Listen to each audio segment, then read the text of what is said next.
Hey everyone, my name is Myriam, and for those of you that don't know me, I am a new intern here at the Met, and I'm excited to be sharing the weekly word with you all. I got the letter T, and so we're going to be looking at what it means to trust in God. I know that a lot of times in our church circles or in our friend groups, and even in my own life, I've noticed I say a lot, I just wish I could trust the Lord more, or I'm struggling to trust the Lord in this season. And it's been really encouraging and challenging and convicting for me as I've been studying for this weekly word, and I hope and pray that this is encouraging and challenging for you all as well. I think in order to really understand this, we have to go right back to the creation story in Genesis chapter 1. Sinclair Ferguson points out in his book, The Whole Christ, that the original command that God gave to Adam and Eve, of you shall not eat this fruit, he didn't actually specifically tell them why. He didn't forbid them to eat the fruit of the tree because it was going to harm them in any particular way. His lack of an explanation was a call to obey out of love and trust in who God is and who he said he was. But we cue in the serpent in chapter 3 with his question of, did God really say ... in verse 1. The serpent's question was a direct assault against God's generosity and his integrity. And I'm going to read Ferguson's quote because he says it a little bit better than I could probably say it. He says, neither God's character nor God's words were to be trusted. This, in fact, is the lie which sinners have believed ever since. The lie of the not to be trusted because he does not love me, false father. Because of the fall, we do not trust God's goodwill towards us.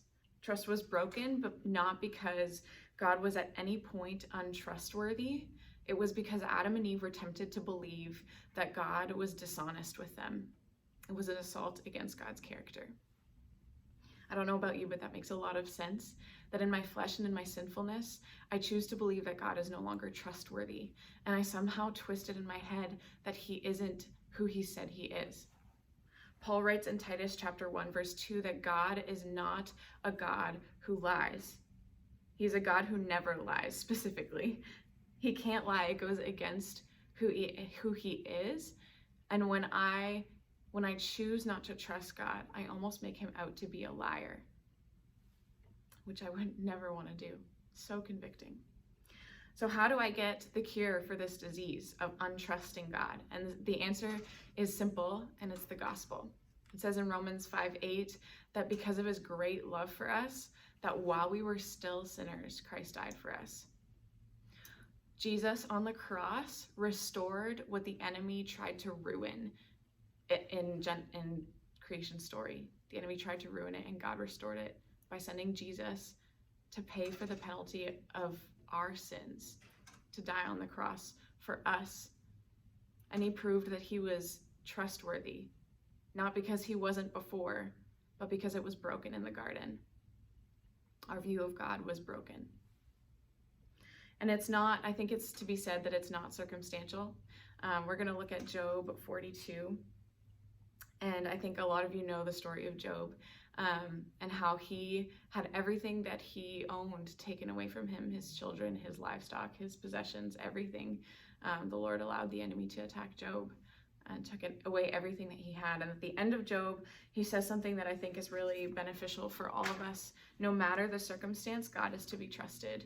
And Job says in chapter 42, verse 1 and 2, then Job answered the Lord and said, I know that you can do all things and that no purpose of yours can be thwarted. I would love to have that confidence in God when the world around me I feel like is crumbling and I feel like I can't trust the Lord.